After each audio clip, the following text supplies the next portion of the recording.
এই টাইমে ক্যাম্পটা অফ হয়ে গেলে এটা আমাদের এই ফ্লোটা আস্তে আস্তে মানে নষ্ট হয়ে যাবে। আমার মনে হয় ক্যাম্প যদি আবার শুরু করে তো মনে হয় সবাই খেলার মধ্যে আবার ফিরে আসবে এবং আমরা খেলাটা ধরে রাখতে পারবো।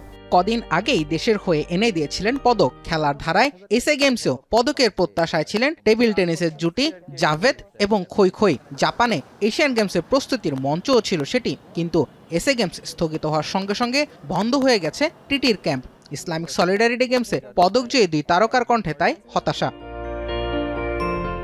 শুধু খই খই আর জাভেদ না, হতাশা নেমে এসেছে দেশের ক্রীড়াঙ্গনের অন্যান্য ইভেন্টেও। সাঁতার ফেডারেশন বাড়তি ব্যয় এড়াতে এরই মাঝে বিদায় জানিয়েছে কোচ সাইদ ম্যাকডিকে।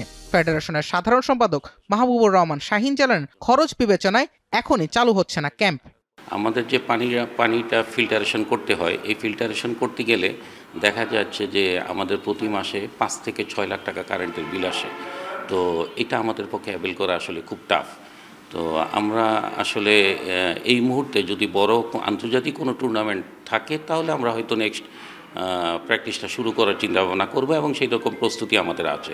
ক্যাম্প বন্ধ আছে বক্সিং ফেডারেশনেও, যদিও সাধারণ সম্পাদক কুদ্দুস খান জানালেন ব্যক্তিগত উদ্যোগে চালু আছে খেলোয়াড়দের প্রশিক্ষণ। তবে আরও একটা আন্তর্জাতিক সূচির আগে চিরায়ত ক্যাম্পের সম্ভাবনা নেই বলে জানালেন তিনি। আমরা যখন একটা গেম হয় তখন একত্রিত হই।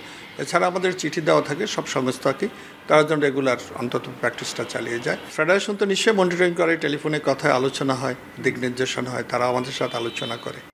ব্যাডমিন্টনের সাধারণ সম্পাদক রাসেল কবির সুমনের কণ্ঠেও এসএ গেমস বন্ধের হতাশা। জানালেন গেমস বন্ধের পর কোচকেও বিদায় করতে বাধ্য হয়েছে ফেডারেশন। এসএ গেমসে আসলে আমরা করেছি 3 মাস ধরে, এবং আমরা একটা ফরেন কোচ নিয়ে এসেছিলাম ইন্দোনেশিয়া থেকে। তো এটা একটা আনএক্সপেক্টেড যে এটা বন্ধ হয়ে গেছে, এটা আমাদের জন্য একটা অপূরণীয় একটা ক্ষতি হয়েছে।